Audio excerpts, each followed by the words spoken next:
नमस्कार मित्रों, मैं दीपक शर्मा। मित्रों, स्वागत है आप सभी लोगों का हमारे खास और विशेष कुंडली के रहस्य कार्यक्रम में। मित्रों, पिछले कार्यक्रम में हमने मांगलिक दोष के बारे में अध्ययन किया। आज के कार्यक्रम में हम विवाह के योगों के बारे में विस्तार से अध्ययन करेंगे और देखेंगे कि कुंडली में कौन कौन से योग होते हैं जिनके कारण विवाह संपन्न होता है। इसके अलावा मित्रों, नवांश कुंडली जो कि विवाह के लिए विशेष होती है और विवाह के योग ही नवांश कुंडली में देखे जाते हैं, उसका भी आज विस्तार पूर्वक अध्ययन करेंगे और विवाह के योगों को जानने का प्रयास करेंगे। तो मित्रों, चलते हैं और विवाह के योगों को देखने का प्रयास करते हैं। मित्रों, जब भी हम हमारी कुंडली देखते हैं तो उसके अंदर हम विवाह के योग देखने के लिए सबसे पहले लग्न और सप्तम भाव को देखते हैं, क्योंकि मित्रों सबसे ज़्यादा महत्वपूर्ण लग्न और सप्तम भाव होता है।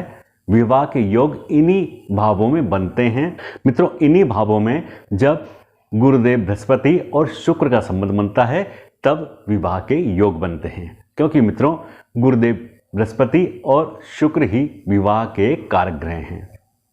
मित्रों हम लग्न कुंडली के अंदर इन्हीं दो ग्रहों का सामंजस्य देखेंगे और देखेंगे कि यह दो ग्रह कैसे लग्न और सप्तम भाव से या लग्नेश से और सप्तमेश से कैसे संबंध बनाते हैं और कैसे इनके संबंध से विवाह के योग बनते हैं। मित्रों, सबसे पहले तो आपको जो हमने पिछले कार्यक्रम में अध्ययन किया था उसी को यहाँ पर दोहरा देते हैं कि जब भी हम विवाह के योग देखते हैं तो कुंडली के अंदर, लग्न कुंडली के अंदर हम कुछ विशेष भाव हैं उनको देखते हैं, क्योंकि मित्रों ये जो विशेष भाव हैं यह भी विवाह में अहम भूमिका निभाते हैं। ये विशेष भाव कौन से हैं? पहला भाव लग्न भाव, उसको तो हमें देखना ही है। इसके अलावा मित्रों दूसरा भाव, चतुर्थ भाव, पंचम भाव, सप्तम भाव, अष्टम भाव, नवम भाव और द्वादश भाव। मित्रों ये कुछ भाव हैं। जब भी हम विवाह के योग या दोषों को देखेंगे तो इन भावों को ध्यान में रखकर देखेंगे,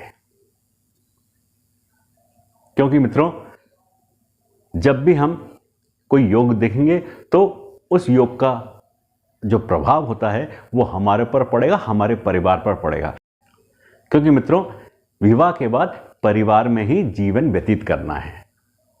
तो मित्रों दूसरा भाव कुटुंब का होता है, चौथा भाव सुख का होता है, परिवार का होता है, पंचम भाव संतान का होता है, सप्तम भाव जीवन साथी का होता है, अष्टम भाव जीवन साथी के सुख का होता है, आयुष का होता है, नवम भाव भाग्य का होता है और 12वां भाव पति पत्नी के सुख का होता है।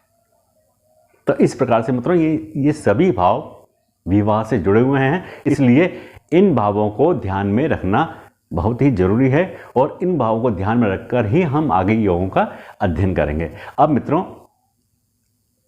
कुंडली के अंदर विवाह के योग कैसे बनते हैं, कैसे देखेंगे? तो मित्रों सबसे पहले हम जन्म कुंडली के अंदर लग्न को देखेंगे।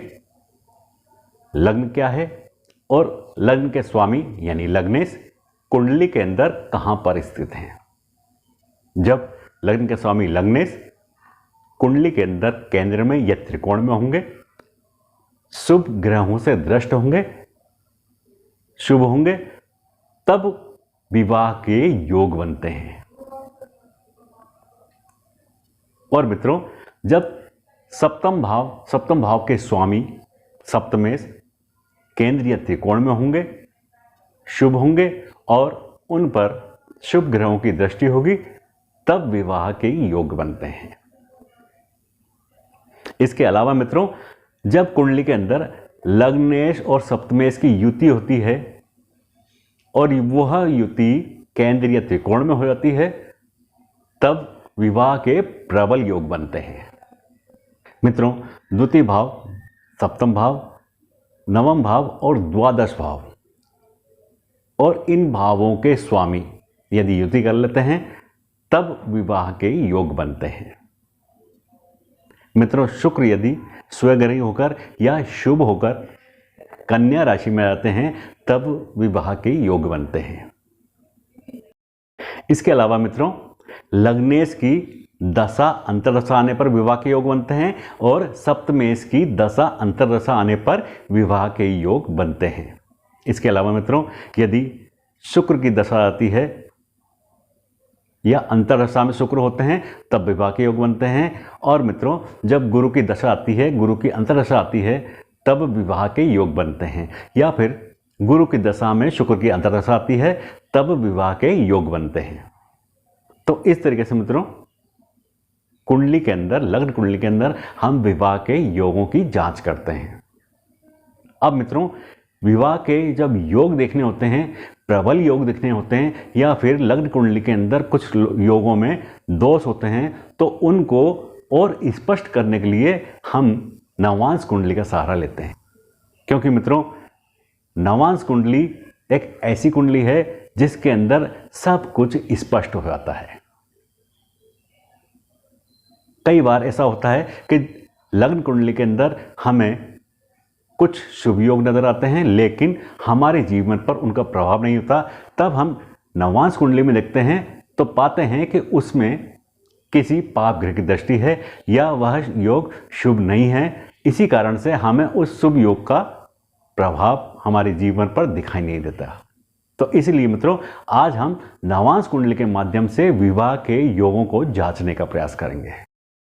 मित्रों, जब हम नवांश कुंडली देखते हैं तो नवांश कुंडली में नवांश, लग्न और लग्नेश पर जब शुभ ग्रहों की दृष्टि पड़ती है तो शुभ ग्रहों की दृष्टि से पड़ने वाला प्रभाव हमारे जीवन साथी के स्वरूप को, स्वभाव को, प्रकृति को, आचरण को और उनके व्यक्तित्व को दर्शाता है।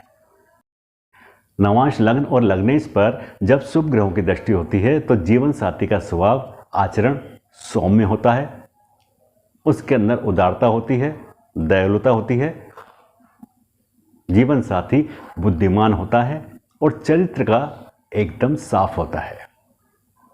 और जब क्रूर ग्रहों की दृष्टि होती है, क्रूर ग्रह मित्रों मंगल, शनि, राहु, केतु की दृष्टि होती है, तब जीवन साथी झगड़ालू प्रवृत्ति का होता है, अहंकारी होता है, घमंडी होता है और किसी की बात ना मानने वाला, न विश्वास करने वाला होता है। मित्रों, जब हम नवांश कुंडली के अंदर विवाह के योग देखते हैं तब बलि, गुरुदेव बृहस्पति और शुक्र का लग्न के साथ और 7वें भाव के साथ संबंध होना बहुत ही जरूरी है। जब संबंध होगा तभी विवाह के योग बनते हैं।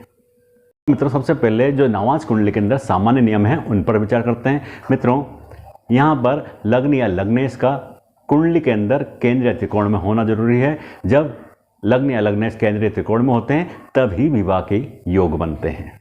इसके अलावा मित्रों, सप्तम भाव के स्वामी सप्तमेश, इसका कुंडली के अंदर केंद्रीय त्रिकोण में होना अत्यंत आवश्यक है। तब ये त्रिकोण में होते हैं तभी विवाह के योग बनते हैं। नवांश के अंदर यदि लग्नेश और सप्तमेश की युति हो जाए और वह युति केंद्रीय त्रिकोण में हो जाए तो विवाह के प्रबल योग बनते हैं। इसके अलावा यदि सप्तमेश केंद्रीय त्रिकोण में कोई राजयोग बनाता है तब मित्रों विवाह के बहुत ही अच्छे योग बनते हैं। इसके अलावा मित्रों, मंगल और शुक्र उच्च के होकर केंद्रीय त्रिकोण में बैठ जाते हैं तो उस स्थिति में विवाह के योग बन जाते हैं। इसके अलावा मित्रों, कुंडली के द्वितीयेश और सप्तमेश युति करके पहले, चौथे, 7वें, 8वें, 9वें और 10वें भाव में बैठ जाते हैं तब विवाह के प्रबल योग बनते हैं। इसके अलावा मित्रों, गुरुदेव बृहस्पति की दशा अंतर्दशा में विवाह के प्रबल योग बनते हैं और शुक्र की दशा अंतर्दशा में विवाह के प्रबल योग बनते हैं। गुरु की दशा और शुक्र की अंतर्दशा में विवाह के प्रबल योग बन जाते हैं।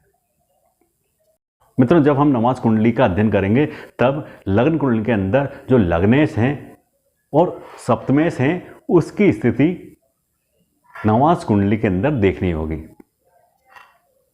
नवांश कुंडली के अंदर भी यदि लग्न कुंडली के लग्नेश और सप्तमेश की स्थिति नवांश कुंडली के अंदर भी अच्छी है, वह केंद्रीय त्रिकोण में है या कोई राजयोग बना रहे हैं, तब मित्रों विवाह के बहुत ही अच्छे योग बनते हैं और उस विवाह से जीवन में सुख मिलता है।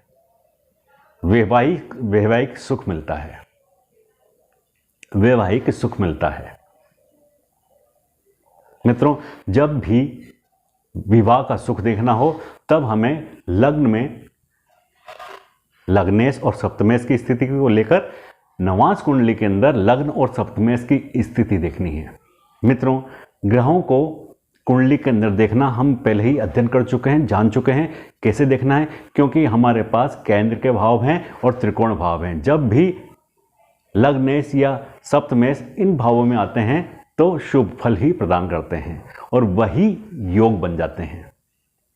तो मित्रों, जब भी हम विवाह के योगों को जानने का प्रयास करेंगे तो लग्न के लग्नेश और सप्तमेश हमें नवांश कुंडली में देखने हैं। इसके अलावा मित्रों, लग्न में गुरुदेव बृहस्पति और शुक्र की क्या स्थिति है, वो कौन से भाव में है,